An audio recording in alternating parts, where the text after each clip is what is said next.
Ayan po mga kabida, sa wakas naglabas na po ng order ito pong Korte Suprema laban po sa House of Representatives at sa Senate.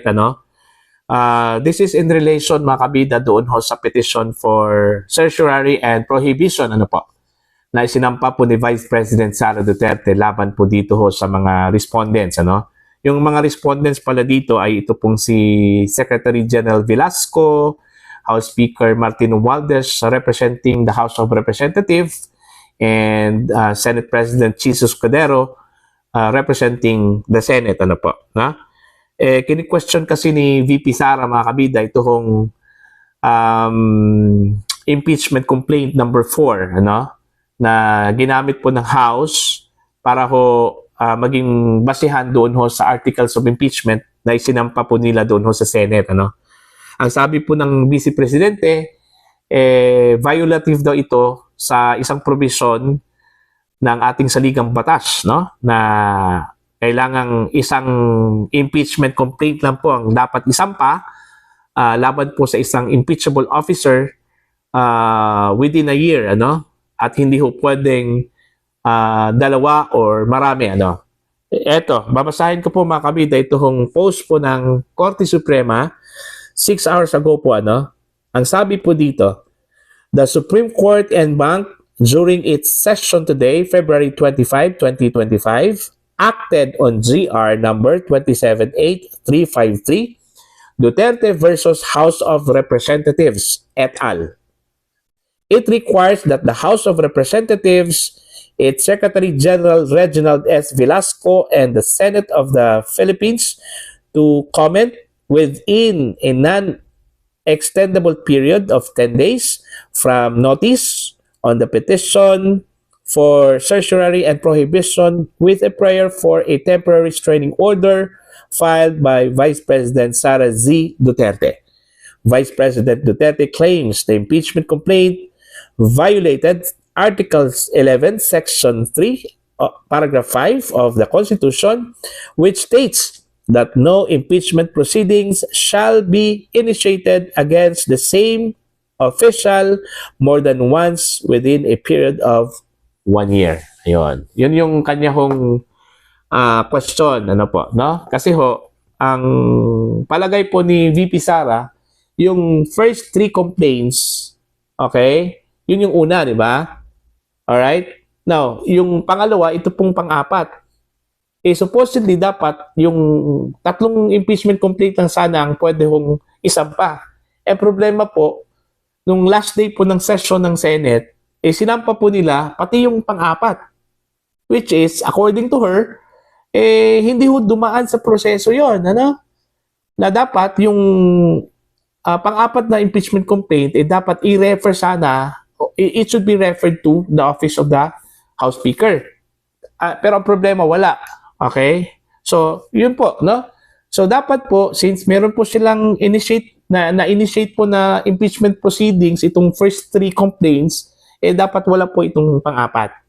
Yun yung question po ni VP Sara sa constitutionality po ng impeachment complaints, at maging sa impeachment trial po, Kaya, pati ang Senado, pinasagot po dito sa petition for prohibition and certiorari, ni VP Sara mga kabida. So, binigyan po sila ng 10 days ng Korte Suprema, non-extendable period of 10 days, okay? Para sagutin po itong petition ni VP Sara.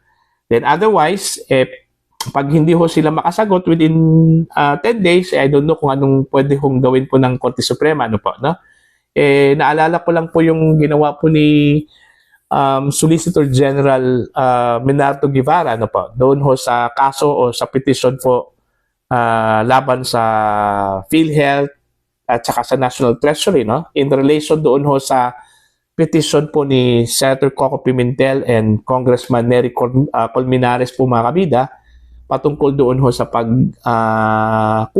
pag-withdraw ng pondo po ng PhilHealth at inilipat doon sa National Treasury, Okay? So, yun po, I don't know kung pwede ba pagdating po ng 10 days, pag hindi nila masagot, baka hihingi naman po ito ng extension, ano? Kagaya po sa ginawa po ni Solicitor General Menard Guevara, ano po, mga kabida.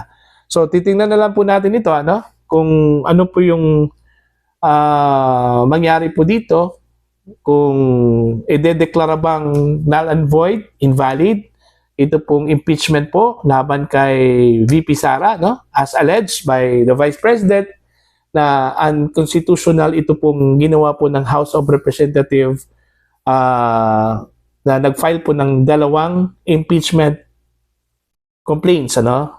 Yung first 3, isa, tsaka yung pang-4 po. Okay? The other one, okay? So, 2 po sila, no? Which is violative daw doon ho sa kanyang o sa provision po ng Constitution, no? Na dapat isang impeachment proceeding lang dapat ang gawin po ng House of Representatives within a year laban po sa isang impeachable official kagaya po ni Vice President Sara Duterte. Yan yung problema kasi mga kabida, ano po, na ito hong pagsampa po ni Vice President Sara Duterte ng petition sa Korte Suprema. Inakasuhan po siya ng ayaw po niya ng impeachment, ano? Takot po siya daw sa impeachment. Hindi naman yun yung rason ano po. Ang sabi po ni Attorney Sheila Sison, yung lead counsel po ni Vice President Sara Duterte, kaya nagsampa po siya ng kaso o nagsampa po siya ng petition sa Korte Suprema. Hindi ibig sabihin na takot po siya sa impeachment, kundi ipinaglaban lang po niya yung kanya hong karapatan. Sa ilalim po ng ating saligang batas, meron po siyang karapatan for due process, ano? Ang nangyari po mga kabida, tinanggalan po daw siya ng karapatan dito ho sa pang-4 na impeachment complaint. Hindi nga sinabi sa kanya meron pong pang-4 na complaint, ano pa, no? Sana po, dinaan po ito sa tamang proseso, ano po, mga kabida. Okay? Supposedly, yung pang-4 na complaint, i-refer sana yun doon ho sa Speaker's Office, ano po. Pero wala Nasyak na lang po daw itong si VP Sara na kabilang doon ho sa isinampang reklamo po. Doon ho sa Senate is ito pong pang-4 na impeachment complaint. Ano po? Ang nangyari po pangalawang impeachment proceeding na po itong pang-4 na reklamo, mga kabida. Kaya yun po yung rason. Hindi ho dahil takot po ang Vice Presidente doon ho sa impeachment laban po sa kanya. Kaya naman po niyang harapin yan. Paulit-ulit na sinabi po ng Vice Presidente na kaya po niyang harapin yan. In fact, gusto po niya ng impeachment para magkaroon po siya ng venue na sagutin po itong lahat ng mga aligasyon po mga kabida laban po sa kanya. Okay? Hindi ho sa ganoon na nagsampa po siya ng kaso para iwasan po itong impeachment. Natatawa nga itong si Attorney Sison doon sa mga lumabas na aligasyon, no? Patungkol dyan, mga kabida. Anyway, titingnan na lang po natin kung ano yung magiging desisyon po ng Korte Suprema. Ano po, no? Basta yung petition po niya ay certiorari and prohibition. Dahil ho doon sa violation sa ating saligang batas, no? Ito pong pagsampa ng ito pong pag-initiate po ng 2 proceedings, ano? Sa isang taon, laban po sa isang impeachable officer, kagaya po ni Vice President Sara Duterte. Para ho sa inyong mga opinion at inyong comments, you can comment down. At sa mga hindi pa po subscriber, mga kabida sa aking channel, please subscribe. Just click the subscribe button.